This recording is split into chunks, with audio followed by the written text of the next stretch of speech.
ಸ್ನೇಹಿತರೆ, ಬಾಸ್ ಎನ್ನುವ ಹೊಸ ಕನ್ನಡ ಚಿತ್ರ ರಿಲೀಸ್ ಆಗದೆ ಇರೋ ಹಾಗೆ ತಡೆಯಾಜ್ಞೆ ನೀಡಬೇಕು ಅಂತೇಳಿ ದರ್ಶನ್ ಮತ್ತೆ ವಿಜಯಲಕ್ಷ್ಮಿ ಹೈಕೋರ್ಟ್ ಮೆಟ್ಲೇರಿದ್ರು. ಈ ಸಂಬಂಧ ಜೂನ್ 30ನೇ ತಾರೀಕು ನಡೆದ ವಿಚಾರಣೆ ಸಂದರ್ಭದಲ್ಲಿ ನ್ಯಾಯಾಲಯ ತಡೆಯಾಜ್ಞೆ ನೀಡಲು ಸಾಧ್ಯ ಇಲ್ಲ ಅಂತ ಹೇಳಿದೆ. ಈ ಪ್ರಕರಣದ ಬಗ್ಗೆ ಮತ್ತು ಈ ನ್ಯಾಯಾಲಯದಲ್ಲಿ ಏನಾಯ್ತು ವಿಚಾರಣೆ ಅನ್ನೋದ್ರ ಬಗ್ಗೆ ಇವತ್ತಿನ ವಿಡಿಯೋದಲ್ಲಿ ನಾನು ನಿಮ್ಗೆ ಹೇಳ್ತೀನಿ. ನಿಮ್ಗೆ ನನ್ನ ವಿಡಿಯೋಗಳು ಇಷ್ಟ ಆದ್ರೆ ಸಬ್ಸ್ಕ್ರೈಬ್ ಮಾಡಿ, ಶೇರ್ ಮಾಡಿ, ಹಾಗೆ ನೋಟಿಫಿಕೇಶನ್ ಬಟನ್ ಒತ್ತೋದು ಮಾತ್ರ ಮರಿಬೇಡಿ. ನೀವು ನೋಡ್ತಾ ಇದ್ದೀರಾ ವಾಯ್ಸ್ ಆಫ್ ಪದ್ಮ.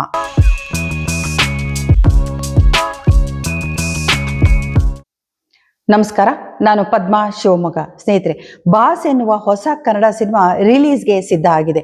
ಈ ಚಿತ್ರವನ್ನ ರಿಲೀಸ್ ಮಾಡಬೇಕು ಅಂತೇಳಿ ಟೀಸರ್ ರಿಲೀಸ್ ಮಾಡಿದಾಗ ಅದು ಹೆಚ್ಚು ಚರ್ಚೆಗೆ ಕಾರಣ ಆಗುತ್ತೆ. ಕೊನೆಗೆ ದರ್ಶನ್ ಮತ್ತೆ ವಿಜಯಲಕ್ಷ್ಮಿ ಅವರು ಇದನ್ನ ಚಿತ್ರದಲ್ಲಿ ನಮ್ಮ ಕುಟುಂಬಕ್ಕೆ ಸಂಬಂಧಿಸಿದಂತ ವೈಯಕ್ತಿಕ ವಿಚಾರಗಳನ್ನ ಇಟ್ಕೊಂಡು ಕತೆ ಮಾಡಿದ್ದಾರೆ, ಈ ಸಿನಿಮಾದಲ್ಲಿ ಆ ಕಥೆನ ಹೇಳಲಾಗಿದೆ ಅನ್ನುವಂತ ಒಂದು ಆರೋಪವನ್ನ ಮಾಡಿ ಕೋರ್ಟ್ ಮೆಟ್ಲೇರ್ತಾರೆ. ಈಗ ಹೈಕೋರ್ಟ್ ನಲ್ಲಿ ವಿಚಾರಣೆ ನಡೆದಿದೆ ಜೂನ್ 30ನೇ ತಾರೀಕು. ಆ ಸಂದರ್ಭದಲ್ಲಿ ನ್ಯಾಯಾಧೀಶರು ಈ ತಕ್ಷಣಕ್ಕೆ ಅಂದ್ರೆ ಇಂಥ ಸಂದರ್ಭದಲ್ಲಿ ನಾವು ಮೌಖಿಕವಾದಂತ ಮಧ್ಯಂತರ ತಡೆಯಾಜ್ಞೆ ಈ ಸಿನಿಮಾಗೆ ನೀಡೋಕೆ ಸಾಧ್ಯ ಇಲ್ಲ ಅಂತ ಹೇಳಿದೆ. ಇದು ಒಂದ್ ರೀತಿಯಲ್ಲಿ ವಿಜಯಲಕ್ಷ್ಮಿ ಅವರಿಗೆ ಒಂದು ಸಣ್ಣ ಹಿನ್ನಡೆ ಅಂತಾನೆ ಹೇಳ್ಬೋದು. ಇದ್ರ ಜೊತೆನಲ್ಲೇನೆ ನ್ಯಾಯಾಲಯ ಮತ್ತೆ ಬಾಸ್ ಚಿತ್ರದ ವಕೀಲರಿಗೆ ಇನ್ನೊಂದು ಸೂಚನೆಯನ್ನ ನೀಡುತ್ತೆ. ಅದೇನು ಅಂತಂದ್ರೆ, ನೀವು ಆದಷ್ಟು ಸಂಕ್ಷಿಪ್ತವಾಗಿ ಮತ್ತೆ ತ್ವರಿತವಾಗಿ ವಾದವನ್ನ ಮಂಡಿಸಿ ಮುಕ್ತಾಯ ಮಾಡ್ಬೇಕಿದನ್ನ ಅಂತ ಸೂಚನೆ ಕೊಟ್ಟಿದೆ. ಇಲ್ಲಿ ಈ ಕೋರ್ಟ್ ವಿಚಾರಣೆ ಯಾವಾಗಿಂದ ಶುರುವಾಯ್ತು, ಹೇಗಾಯ್ತು ಅನ್ನೋದನ್ನ ನಾನು ಹೇಳ್ತೀನಿ. ತರುಣ್ ಶಿವಪ್ಪ ಅನ್ನುವರು ಹೀರೋ ಆಗಿ ನಡೆಸಿರುವಂತ ಬಾಸ್ ಚಿತ್ರ, ಇದನ್ನ ಲವ ವಿ ಅನ್ನೋರು ನಿರ್ದೇಶನ ಮಾಡಿದ್ದಾರೆ. ಈ ಚಿತ್ರ ಪ್ರಾರಂಭದಿಂದನೂ ಕೂಡ ತುಂಬಾ ಸುದ್ದಿ ಮಾಡಿತ್ತು. ಇದು ಕ್ರೈಮ್ ಥ್ರಿಲ್ಲರ್ ಸಸ್ಪೆನ್ಸ್ ಚಿತ್ರ ಅಂತ ಹೇಳ್ಬೋದು. ಆದ್ರೆ ಮಾರ್ಚ್ ನಲ್ಲಿ ಈ ಚಿತ್ರದ ಟೀಸರ್ ರಿಲೀಸ್ ಆಗುತ್ತೆ.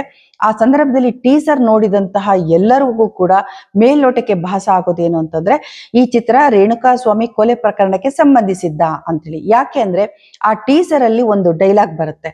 ಆ ಡೈಲಾಗ್ ಅಲ್ಲಿ, ನಮ್ಮ ಅಪ್ಪ ಅಮ್ಮಂಗೆ ವಯಸ್ಸಾಗಿದೆ, ನನ್ನನ್ನು ಬಿಟ್ಬಿಡಿ, ನನ್ನ ಹೆಂಡತಿ ಗರ್ಭಿಣಿ, ನನಗೆ ಹೊಡಿಬೇಡಿ ಅನ್ನುವಂತ ಒಂದು ಡೈಲಾಗ್ ಬರುತ್ತೆ. ಅಷ್ಟೇ ಅಲ್ಲ, ಇನ್ನೊಂದು ದೃಶ್ಯದಲ್ಲಿ ಹಿನ್ನೆಲೆಯಲ್ಲಿ ಒಂದು ಧ್ವನಿ ಹೇಳುತ್ತೆ, ಇಲ್ಲಿ ಮೋರಿ ಪಕ್ಕ ಒಂದು ಅನಾಥ ಶವ ಸಿಕ್ಕಿದೆ ಅಂತೇಳಿ ಒಂದು ಪೊಲೀಸರಿಗೆ ಮಾಹಿತಿ ನೀಡುವಂತ ಒಂದು ಡೈಲಾಗು. ಇದೆರಡನ್ನು ನೋಡಿದಾಗ ಸಹಜವಾಗಿನೇ ಎಲ್ಲರಿಗೂ ಅನ್ಸುತ್ತೆ ಇದು ರೇಣುಕಾ ಸ್ವಾಮಿ ಕೊಲೆ ಪ್ರಕರಣಕ್ಕೆ ಸಂಬಂಧಿಸಿದ ಕತೆ ಇದೆಯಾ ಈ ಸಿನಿಮಾದಲ್ಲಿ ಅಂತ. ಯಾಕೆ ಅಂದ್ರೆ ರೇಣುಕಾ ಸ್ವಾಮಿ ಕೂಡ ಆ ಮಾತನ್ನ ಹೇಳಿದ್ದ, ಜೊತೆನಲ್ಲಿ ಆತನ ಶವ ಕೂಡ ಅಂದ್ರೆ ಕೊಲೆ ಆದ ನಂತರ ಸಿಕ್ಕಂತ ಶವ ಕೂಡ ಒಂದು ಮೋರಿಯ ಪಕ್ಕದಲ್ಲಿ ಸಿಕ್ಕಿತ್ತು. ಹಾಗಾಗಿನೇ ಇದ್ರ ಬಗ್ಗೆ ವಿಜಯಲಕ್ಷ್ಮಿ ಮತ್ತೆ ದರ್ಶನ್ ಅವರು ಸ್ವಲ್ಪ ಗಂಭೀರವಾಗಿ ತಗೊಳ್ತಾರೆ. ಅವರು ಸಿವಿಲ್ ಕೋರ್ಟ್ಗೆ ಅರ್ಜಿಯನ್ನ ದೂರನ್ನ ನೀಡ್ತಾರೆ. ಅಂದ್ರೆ 17ನೇ ಸಿವಿಲ್ ಕೋರ್ಟ್ ನಲ್ಲಿ ಇದ್ರ ಬಗ್ಗೆ ವಿಚಾರಣೆ ನಡೆಯುತ್ತೆ. ಆಗ ವಿಜಯಲಕ್ಷ್ಮಿ ಪರ ಇರುವಂತ ವಕೀಲ ಶ್ಯಾಮ್ ಸುಂದರ್ ಅವರು ವಾದ ಮಂಡಿಸ್ತಾರೆ. ಕೊನೆಗೆ ಆಗ ಇದ್ದಂತಹ ನ್ಯಾಯಾಧೀಶೆ ಅನಿತಾ ಅವರು ಈ ಚಿತ್ರದ ರಿಲೀಸ್ಗೆ ತಡೆಯಾಜ್ಞೆನ ನೀಡ್ತಾರೆ. ಅಷ್ಟೇ ಅಲ್ಲ, ಯಾವುದೇ ರೀತಿನಲ್ಲಿ ಬಾಸ್ ಚಿತ್ರದ ಪ್ರಚಾರವನ್ನ ಮಾಡಬಾರ್ದು, ಪ್ರೆಸ್ ಮೀಟ್ ಮಾಡಬಾರ್ದು, ಕಾರ್ಯಕ್ರಮಗಳನ್ನ ಮಾಡಬಾರ್ದು, ಸಮಾರಂಭ ಮಾಡಬಾರ್ದು, ಮತ್ತೆ ಪೋಸ್ಟರ್ ರಿಲೀಸ್, ಟೀಸರ್ ರಿಲೀಸ್, ಯಾವುದೇ ರೀತಿ ಚಟುವಟಿಕೆಗಳನ್ನ ಮಾಡಬಾರ್ದು ಅಂತ ತಡೆಯಾಜ್ಞೆನ ನೀಡುತ್ತೆ. ಅದಾದ ನಂತರ ಬಾಸ್ ಚಿತ್ರತಂಡದ ವಕೀಲರಾದಂತಹ ಹಿರಿಯ ವಕೀಲರು ಅವರು ವಿವೇಕ್ ಸುಬ್ಬಾರೆಡ್ಡಿ ಇವರು ವಾದವನ್ನ ಮಂಡಿಸ್ತಾರೆ. ಕೊನೆಗೆ ಬಿಡುಗಡೆಗೆ ಅವಕಾಶ ಕೊಡಬೇಕು, ತಡೆಯಾಜ್ಞೆನ ತೆರವುಗೊಳಿಸ್ಬೇಕು ಅಂತ ಮನವಿ ಸಲ್ಲಿಸ್ತಾರೆ. ಅದರ ವಿಚಾರಣೆ ನಂತರ ತಡೆಯಾಜ್ಞೆನ ನ್ಯಾಯಾಧೀಶರು ತೆರವುಗೊಳಿಸ್ತಾರೆ. ತಕ್ಷಣವೇ ಬಾಸ್ ಚಿತ್ರತಂಡ ಜೂನ್ 19ನೇ ತಾರೀಕು ಈ ಚಿತ್ರವನ್ನ ರಿಲೀಸ್ ಮಾಡೋಕೆ ಎಲ್ಲಾ ರೀತಿ ಸಿದ್ಧತೆ ಮಾಡ್ಕೊಳ್ಳುತ್ತೆ, ಪ್ರಕಟಿಸ ಕೂಡ ಮಾಡುತ್ತೆ.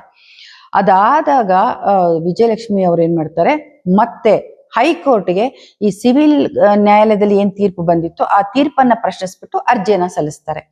ಹೈಕೋರ್ಟ್ ನಲ್ಲಿ ವಿಚಾರಣೆ ಪ್ರಾರಂಭ ಆಗುತ್ತೆ. ವಿಚಾರಣೆಯ ಸಂದರ್ಭದಲ್ಲಿ ಜೂನ್ 30ನೇ ತಾರೀಕು ನಡೆದಂತ ಅಂತಿಮ ವಿಚಾರಣೆ ಅಂದ್ರೆ ಹೈಕೋರ್ಟ್ ನಲ್ಲಿ ನಿನ್ನೆ ನಡೆದಂತ ವಿಚಾರಣೆಯಲ್ಲಿ ನ್ಯಾಯಾಧೀಶರು ತಮ್ಮ ಅಭಿಪ್ರಾಯವನ್ನ ಹೇಳ್ತಾರೆ.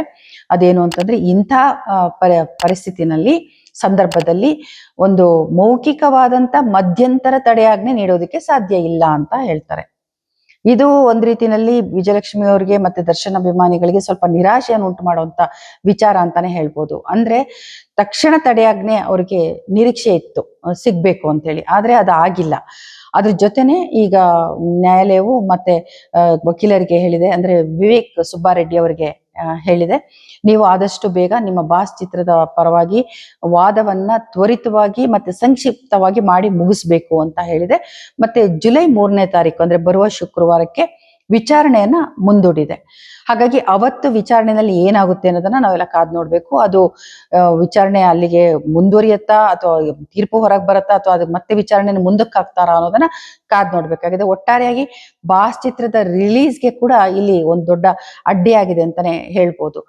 ಈಗ ಇಲ್ಲಿ ಬಾಸ್ ಚಿತ್ರ ತಂಡ ಏನ್ ಹೇಳುತ್ತೆ ಇದ್ರ ಬಗ್ಗೆ ಅಂತ ಹೇಳಿ, ತರುಣ್ ಶಿವಪ್ಪ ನಾಯಕನಾಗಿ ನಟಿಸಿದ್ದಾರೆ ಅಂತ ಹೇಳಿದೆ. ಹಾಗೆ ನಿರ್ದೇಶಕರು ಈ ಹಿಂದೆ ಯಾವಾಗ ಈ ವಿವಾದ ಭುಗಿಲೇಳುತ್ತೋ ಆಗ ಅವರು ಪ್ರೆಸ್ ಮೀಟ್ ಅಲ್ಲಿ ಕೂಡ ಹೇಳ್ತಾರೆ, ಅಂದ್ರೆ ಇದು ರೇಣುಕಾಸ್ವಾಮಿ ಕೊಲೆ ಪ್ರಕರಣಕ್ಕೆ ಸಂಬಂಧಿಸಿದ ಕತೆ ಅಂತ ಭಾಸವಾಗ್ತಿದೆಯಲ್ಲ ಅಂತ ಪತ್ರಕರ್ತರು ಕೇಳಿದಾಗ, ಇಲ್ಲ, ಇದು ಶಿವಸ್ವಾಮಿ ಎನ್ನುವ ವ್ಯಕ್ತಿಯ ಕೊಲೆ ಪ್ರಕರಣಕ್ಕೆ ಸಂಬಂಧಿಸಿದಂತ ಒಂದು ಕತೆ ಇದೆ ಈ ಚಿತ್ರದಲ್ಲಿ. ನಾನೇ ಕತೆ, ಚಿತ್ರಕಥೆ, ಸಂಭಾಷಣೆ ಎಲ್ಲವನ್ನ ಕೂಡ ನಾನು ಬರ್ದಿದ್ದೀನಿ ಅಂತ ಅವರು ಹೇಳಿದ್ದಾರೆ.